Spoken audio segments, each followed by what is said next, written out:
Okay, I'd like to introduce our next speaker. Rod Badcock is the Executive Director of Green Spring Bio-Innovation Hub, and Rod is going to talk to us about the Bioeconomy Development Zone.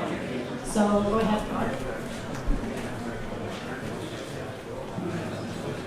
All right, good morning, everyone. Thank you, Jillian. Appreciate it. Look, it's great to be back in Caledonia. Spent a lot of time here over the years, and truly enjoy it. Oh, sure. Normally, that's not a problem, John. Normally, people are telling me to shut up. That's good. All right, so it's good to be back in Caledonia. Thank you to the conference organizers for inviting me. Greatly appreciate it. I want to talk to you a little bit about a project that we've been working on called the Bioeconomy Development Opportunity Zone. You heard Minister Maslin mention it earlier in her opening comments this morning. And before I do that, though, I need to introduce our organization to provide a little bit of context. As Jillian said, we're with the Green Spring Bio-Innovation Hub, and we're a not-for-profit organization that supports the growth of the bioeconomy in Nova Scotia. And so let me tell you a little bit about this. First of all, these are our stakeholders, members of the organization who provide us guidance and funding. And you can see there's a good mix of private, public, and academic organizations there. And it may not be obvious how they're all connected together, but they all have an interest in seeing the use of bio-based products and resources deployed in Nova Scotia. When we started the organization, we had a lot of discussion around, well, what are we trying to achieve? What does our vision of success look like? And we did a little bit of reconnaissance around the world and said, well, what's going on elsewhere? And so we eventually settled on this as our definition of success. You know, Nova Scotia-based, bio-based manufacturing cluster. And if you look around the world, there's a number of examples of these, and these are all now in our pipeline. We're working on attracting them to Nova Scotia. An organization called Fibonal, who's based in Estonia. They break down wood fiber into key components to make specialty chemicals. Renewables, who are a biofuel producer with operations in Ontario and Quebec, and looking at building a project at the Enfield site with Lakeridge Lumber.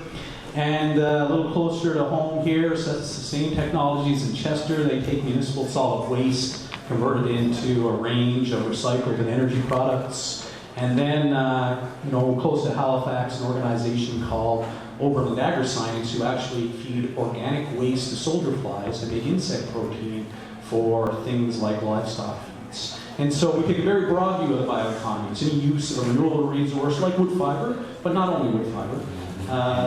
Any use of a renewable resource or a waste stream to produce a low-carbon, high-value product. This is just a picture of what our pipeline looks like. Each of the stars represents a business we're working with.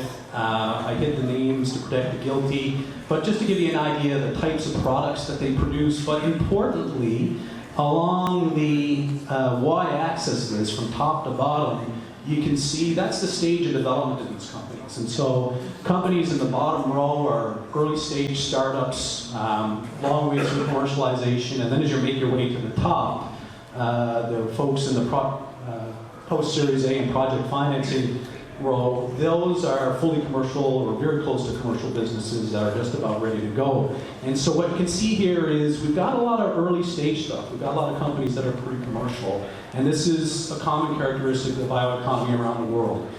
Developing, highly innovative, yet still fair volume of risk. And that's important because when we're trying to develop that sector in any region, in this case Nova Scotia, then making sure that we are continually filling our pipeline is very important, because with early stage startups you have high levels of risk and therefore high levels of failure.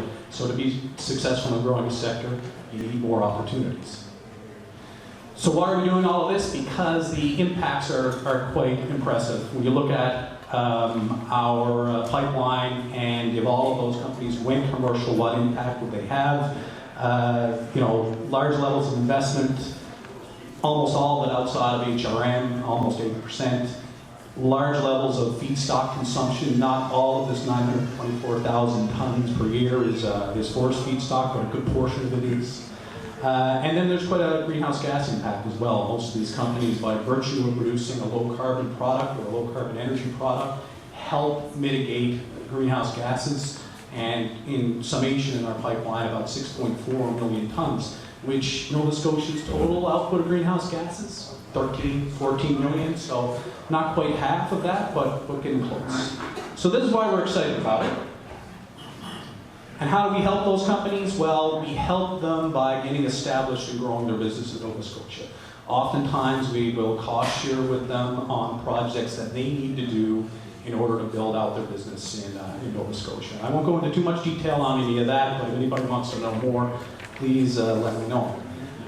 The other thing that we do, to segue into the Bioeconomy Development Opportunity Zone, is we'll take on projects that, if executed and successful, are good for the growth of the bioeconomy generally. So it can help any number of businesses and organizations in the bioeconomy.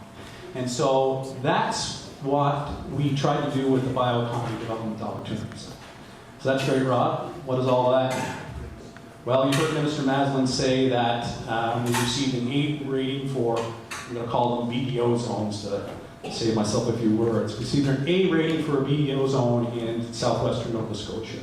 And so what does that mean? Well, first of all, BDO zones are an initiative around trying to attract new bio-based ventures to a region.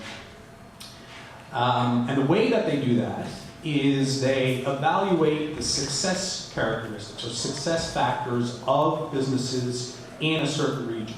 In this case, it was Western Nova Scotia. And it looks at the key success factors for bio-based business. And those really are feedstock supply, the strength of the supply chain, and then the strength of assets and infrastructure within the zone. So it's a CSA certified system.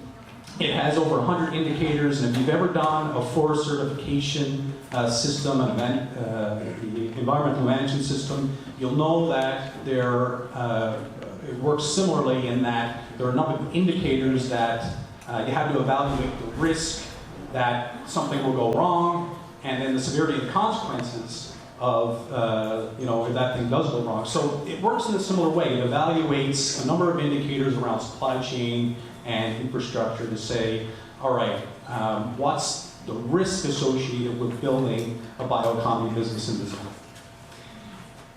We hired an analyst to do this. We don't do this ourselves. There's a professional analyst through an organization called EcoStrat who has done a number of these projects.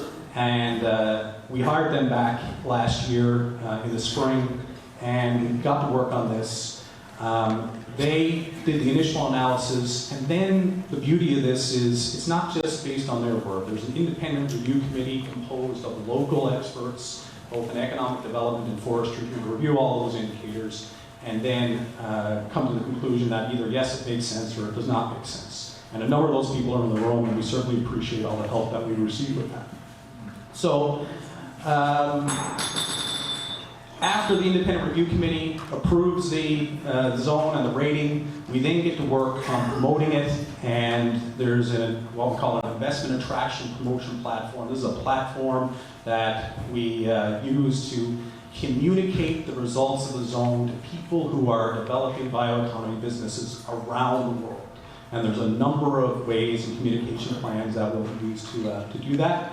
But ultimately what we're trying to do is signal to those bioeconomy businesses that this zone here in southwestern Nova Scotia is an ideal place to build a bioeconomy business, and A rating signals that. An A rating is a very favorable rating.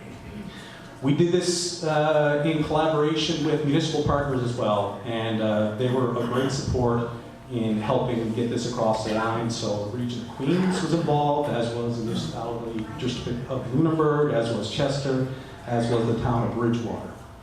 And I should say that when we started this, there was only one other zone in Canada. It was in Melville, Saskatchewan. It wasn't based on forest fiber, it was based on agricultural residuals.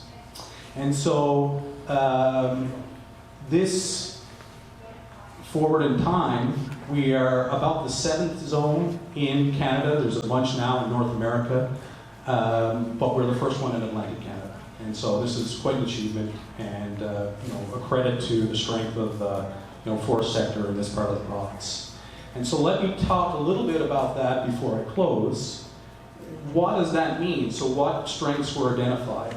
Well, the first is that we've got a fair volume of surplus wood fiber in this part of the province. And when I say surplus, this is a volume of wood fiber that can be harvested and used in a manufacturing process without impacting the sustainability of our forests. And so that was really positive. Thank you. The other thing that was recognized was, well, the strength of the private woodlot owner ecosystem in this part of Nova Scotia, as evidenced by the fact that, you know, this place sold out on a Saturday in April. So, you know, that was noted as a very strong feature of the zone, is the private woodlot owner engagement. And then the third thing from a supply chain perspective is, you know, the implementation of ecological forestry on Crown land. And you heard the Minister mention that a few different times in her comments this morning. And so that was recognized as being unique to our knowledge. That is not being done anywhere else in the world at the scale that is being done on Crown land in Nova Scotia. And so that was identified as being world class. In addition to that, we had another feature that was unique, and that is most of these VDO zones are generally built around a distressed asset, i.e. a idle paper mill. And in Western Nova Scotia, we're actually built around a number of really good industrial sites and host sites. And so there's 4 of them: Freeman Lumber, the Kaiser Meadows Industrial Park, the Port Mersey Commercial Park, and then the Bridgewater Business Park. And so all of those are identified as really good sites to host bioeconomy projects, and with really strong partners. Freeman Lumber is a great example of that. They've been doing a lot of work in looking at bioeconomy opportunities that fit with their site. So where does it go from here?